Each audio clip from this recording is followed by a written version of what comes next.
so that you guys have a chance to present, and also we'll cover this. And you see, this is all about this whole top row, Dynamo and intuitive thinking is associated with innovation. Their biggest value is that they innovate in some form or fashion. Creators would innovate new products, new strategies, new ways of doing things. Stars would innovate in terms of the identity. And mechanics, you'll see, will innovate in a very different way. So go for it. Okay. So characteristics very much in the Dynamo steel, around in that area there. Much more introvert, where we've been looking at the more extrovert profiles, but very intuitive. So really just to go through specifics around the strengths. Mechanics, to me, are sort of the strengths of people that take things apart, look at all the details, put them all back together again. So, you know, very much focused on the detail, the fine element that's in there. There's always seems to be like very analytical. There's always like a logical sort of explanation to something. So, all right, we'll look at one of the challenges where I suppose we've got a slight lack of what's the human aspect to it, to an element.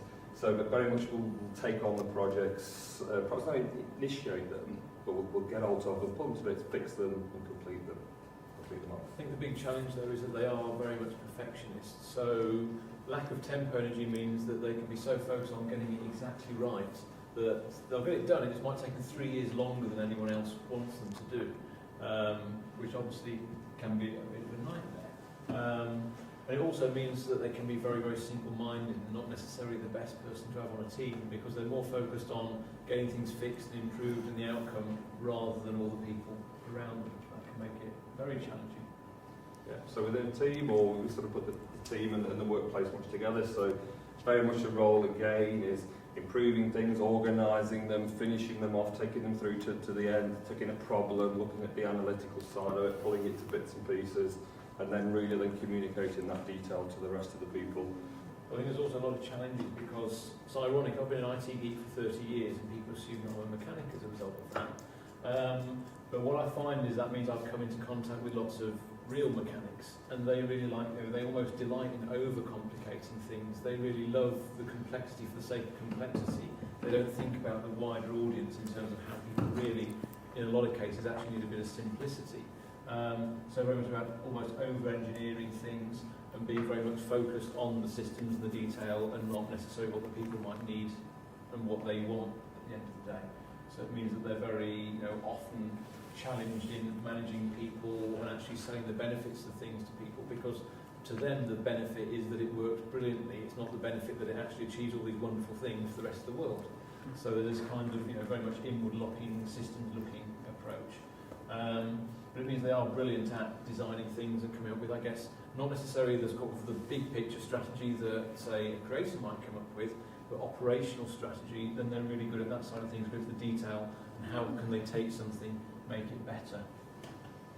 I suppose the value that we add, like we've talked about, it's something that's already been created, something that's perhaps already there. Very much focused around, let's take the logical approach, let's take it to bits, let's look about improving it, getting the detail right, putting it back together again. So we thought that was sort of the value that they add to the organisation and getting the things finished, that the rest of the profiles are quite good at getting started, but then the sort of the buzz and the excitement wears off. Whereas these perhaps aren't really that focused on buzz and excitement. It's more interesting than just to get it done, get it fixed. Yeah, but given something that's already been created and they're just going to really take it, improve it, but maybe sometimes starting from scratch is a bit more of a challenge, although they've got that creative energy with Dynamo if they need it. I think we looked at all the different examples of, all the well-known mechanics, and most of them didn't mean anything to us, did they? We knew the names, yeah. So I think the closest that we could identify with was Henry Ford, because before he came along, you had one guy and he'd build the whole car from start to finish, and it was obviously very inefficient. Ford came along with the idea of the production line, the way that he implemented it, and suddenly that revolutionised the whole manufacturing process. And that's a perfect example of it. You can take something, I think his saying was, there's always a way of doing it better. I'm paraphrasing it, but that's the mindset of a mechanic. You can take something, there's always a way of getting better. If you want to implement continuous improvement in your business, you get a mechanic. What annoys a mechanic though? being asked to spend lots of time with people doing fluffy stuff. And I've heard that word in the past. Yeah. They just want to get in. They just want to focus on the detail. They want to get straight into that. They don't care about the niceties. They don't want to make small talk. They just want to get on with it and roll their sleeves up and jump in with both feet and really start tinkering, playing with it, improving. Just imagine this profile is an expression of a strong dynamo and a strong steel energy combined. So dynamo is the drive forward, the big picture, and steel is that structure, the detail and that logic that needs to go into that. So it's an interesting combination. And if you are in that world, I mean, you are not want to be distracted by things that are marginal, which sometimes is, communication with people. Another mechanic, actually it was a person that was debriefed by one of the participants some time ago. When we asked them what frustrates or stresses them most, he said, emotional, irrational reaction of people. Because in the world of structure and clear ideas, emotions are not really fitting well. Question I had reading the description in the materials is it says that mechanics will get things done, but my personal experience is every mechanic I've ever worked with has always been late with everything because they've been so hell-bent on getting it just right and not being willing to let go and hand it over. So I guess because they haven't got that tempo energy compared to some of the other profiles, they'll get it done, but at what cost? Yeah, well, they're good at completing things, and at the same time they will always sacrifice time for perfection. So if it's not done, it's only 98% done, it's not completed yet. Star will have no problem selling something that is half finished. Like a Star, you give them 3 bullet points and they can sell it. And mechanics, they need to have it perfect. Until it's perfect, sometimes they will not tell the others that it even exists. So. No, I think the interesting thing is the worst role negotiating, because they'll just go so much down into the detail, and they will focus entirely on the detail and not the other person, which makes negotiation. Yeah. I mean, negotiation is a lot about subjectivity, right? What do you feel? What do you see as valuable? How strong do you feel versus how weak you feel? So it takes a lot about reading people and kind of relating to people, which is not exactly their strong suit. Now, you said one thing about complexity and simplicity. Actually, what mechanics are really great is simplifying things so that it's idiot-proof.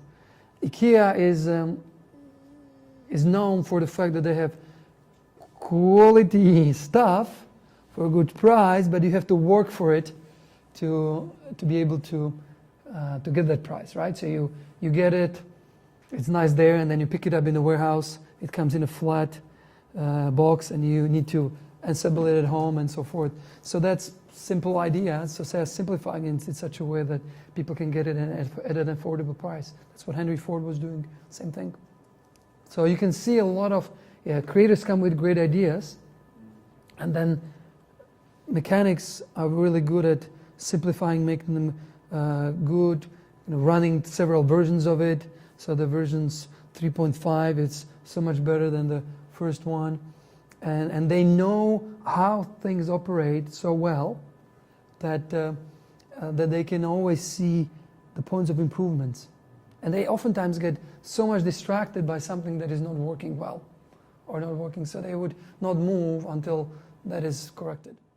So where I've worked with mechanics that seem to overcomplicate, is that something else coming into the mix there? Is it, Well, they know a lot of details, but at the end of it, so they know it's like a mechanic for your car. You need to have a car, and it needs to be broken for him to fix it. So then he knows the system, how the engine operates, what happens when things start clicking, and so forth. Then they can say, oh, it's this thing, and they improve it. So what does a mechanic do if you hand them something that's as near to perfect as possible? Do they try and find something wrong with it, or? No, they just test it, see how it works, and they see, oh, you can improve it here. So I had this speech at the conference of managers, and they didn't know their profiles. So I briefly explained what it is to be in flow. I run through different profiles, and then I asked them, where do you see yourself? Here, more here, on the right-hand side, the left-hand side. And so people were guessing. We had a good time. And at the end of the session, they there comes this woman, and she said, that was a really good speech, and I have a few ideas for improvement, if you don't mind. So she would tell me, this could you do better, this you could. So we had this little talk, and at the end of it I asked her, so do you think, what profile do you think you might be?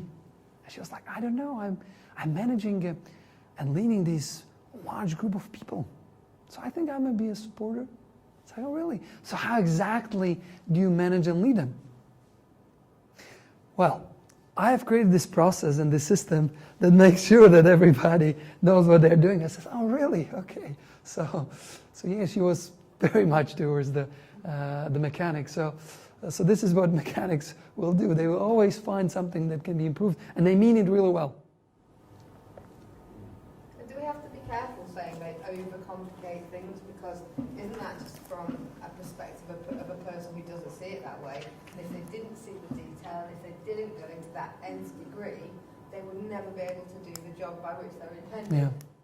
I would not go. Yeah, given the fact that we established the square here on the floor, saying every perspective is valuable. So just try to imagine what is it like to be a mechanic without trying to become one. If I was a mechanic in the room now, hearing that I overcomplicate things, I might. Yeah. You'd be offended. Yeah, you might be offended. So be careful with that. But it's like he sees those imperfections.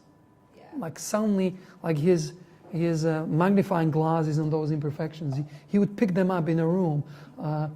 Nobody would see them, and they would see them, because they care that things work as best as possible, as efficient as possible, and then you can always improve.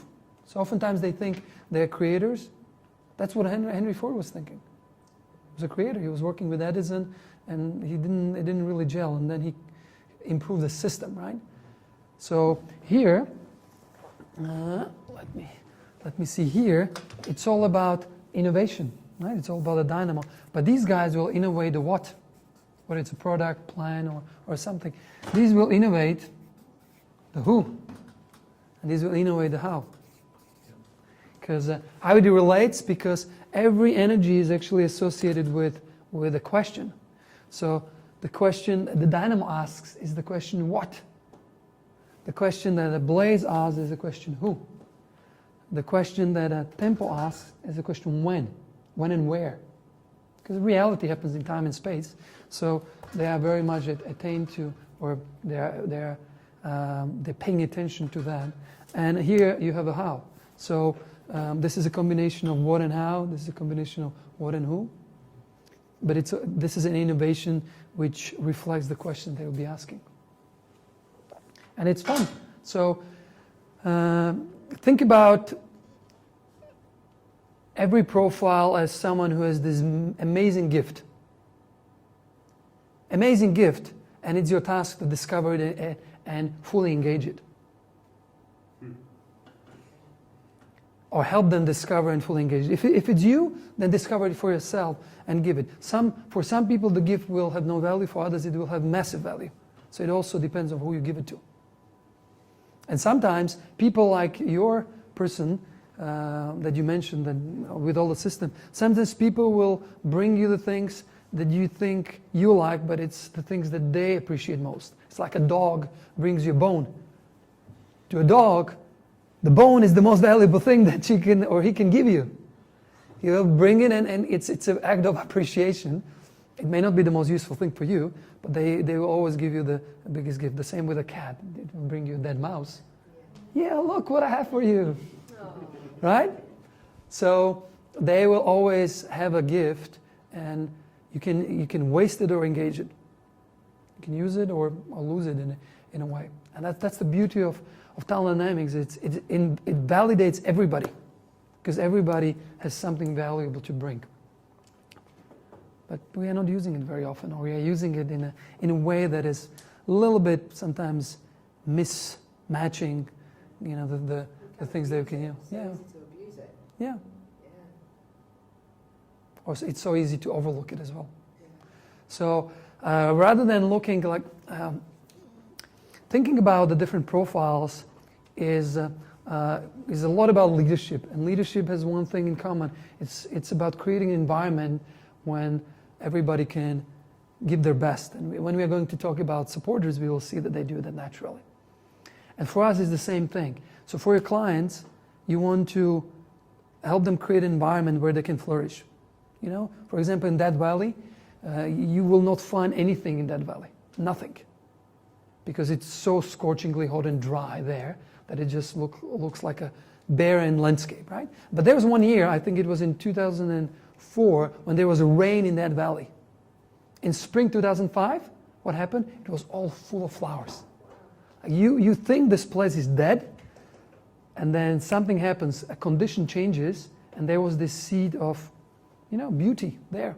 So it's the same with these talents. You know, you may have someone who's a mechanic and you think they have pain in whatever part you think it's painful most, and then you give them a task or give them accountability or give them activities that they can do, and they will love it. And they will even come back and saying, you know what, I got this process and I really think we can improve it this way. And we can save probably half of the time and maybe half of the budget. And suddenly you have a mechanic who can do really cool things.